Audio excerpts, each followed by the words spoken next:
So this is what we do. We make these filters and it puts bad water in and good water comes out. So everybody can have clean water. Do you think everybody should have clean water? Yeah. Yeah, I do too.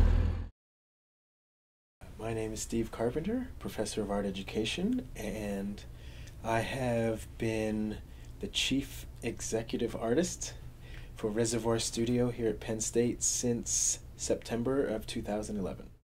I started working on water filters in Texas when I was at Texas A&M, but I was introduced to the filters by my mentor, Richard Wukich, who is a retired professor of art from Slippery Rock University.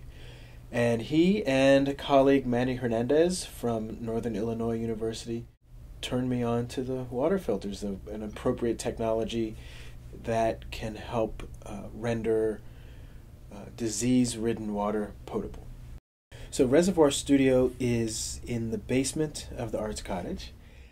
Conceptual framework for it is that it's intended to be a collective, transdisciplinary collective, so people from any discipline, any interest can work there as long as they find some way to resonate or connect with what's going on.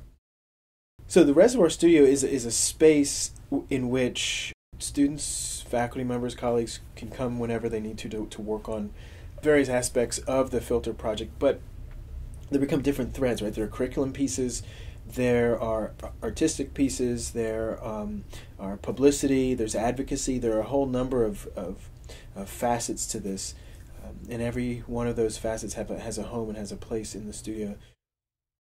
My name is Amanda Perez. I'm a sophomore in energy engineering. I also work with Mike Henry. He's a junior in immunology and toxicology studies, and I work with two students getting their masters in international affairs, Corey Hansen and Jinju Kim. So basically our goal is to create a low-cost water press that can be built by pretty much anybody. Our standard saying is 2 people, $200, 2 days.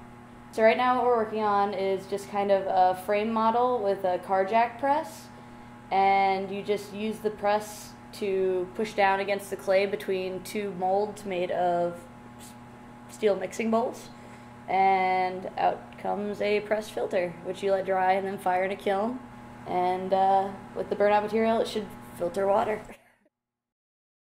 Kind of depends on what your priorities are. If you need water, probably faster than walking 30 miles. Collaborative creative resistance. Performance was modeled after public pedagogy presentations that I've done at Texas A&M University and at Cal State San Bernardino. So we took the studio outside into the plaza in front of the Palmer Museum of Art, and from 9 to 5 made water filters, knowing that people would show up, knowing that some of them would want to get their hands dirty, some would want to just hear about what the technology was about, knowing that people would be fascinated and stop in their tracks seeing a 7-foot-tall steel hydraulic press in the middle of campus. The process of making the filters is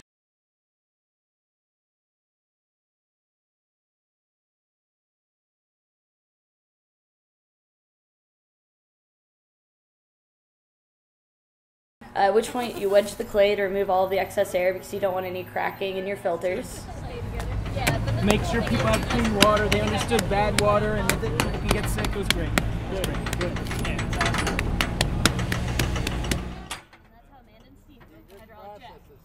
The press is then set up, the clay is put on top of the male mold. The female mold from the top is then lowered down onto it where it compresses the clay. For extra force, we'll use a hydraulic or car jack to apply pressure evenly. You want to try? You want to try? Alright. Yeah, go ahead. I'm gonna let go. Oh, you go. hurt your hand. Oh, that's right. Oh, yeah. But it's very easy. Big, all the way up, all the way down. I'm gonna let go. You're good. Trying to get this down to here. Okay, so we still have a few more. The clay is going to start coming out. See? Good. Slow. One more. Slow. That's perfect. Perfect. Just on the board. Okay.